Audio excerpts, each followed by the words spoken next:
Bethel versus Fraser, 1986. It all started on April 26, 1983, when Matthew N. Fraser delivered a speech nominating a fellow student for a student elective office. Beforehand, two teachers told him that the speech was inappropriate and that it might have severe consequences. At the assembly, Fraser used a detailed, explicit sexual metaphor to refer to his candidate. Some students hooted, yelled, and graphically simulated the sexual activities that Matthew Fraser alluded to, while other students appeared bewildered and embarrassed.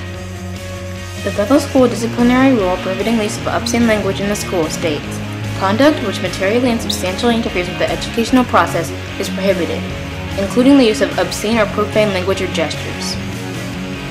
The morning after the assembly, the assistant principal called Fraser into her office and told him that the school considered his speech to have been in violation of this rule. He was then informed that he would be suspended for 3 days and that his name would be removed from the list of candidates for graduation speaker. In this civil case, Fraser alleged a violation of his First Amendment right to freedom of speech and expression. As you might imagine, this caused a lot of controversy among parents and students. Parents sided with Bethel High School, while students sided with Fraser. Matthew brought his case to the Court for the Western District of Washington, who wanted injunctive relief and monetary damages, which, basically, means payback. The district court held that the school's actions violated Fraser's right to freedom of speech and that the removal of his name from the graduation speakers list violated the Due Process Clause of the 14th Amendment. Fraser, for the time being, got what he wanted. But the Bethel High School wasn't giving in yet.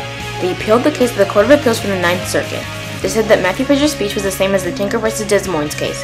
The court rejected Bethel's argument that the speech, unlike the passive conduct of wearing a black armband, had a disruptive effect on the educational process. Fraser was victorious once again, but not for long. The case was then appealed to the Supreme Court. It considered both the Tinker vs. Des Moines and Cohen vs. California cases. The Cohen vs. California case upheld the right to express personal viewpoint in a public place, even in terms that may be highly offensive to others. The majority decided that the First Amendment does not prevent the school officials from determining to permit a vulgar and lewd speech, and that the school disciplinary rule prohibiting obscene language and the warnings from teachers were enough to hold him responsible for severely violating school rules.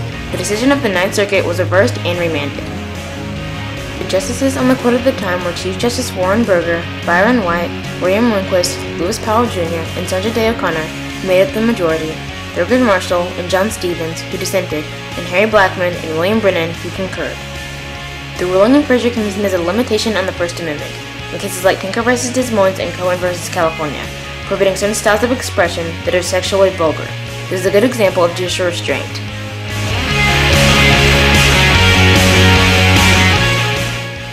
The decision made on July 7, 1986, was definitely difficult and controversial, but it answered many questions left unanswered by the Constitution and set a precedent that will be used in many educational institutions, especially public schools, for many years to come. Thank you.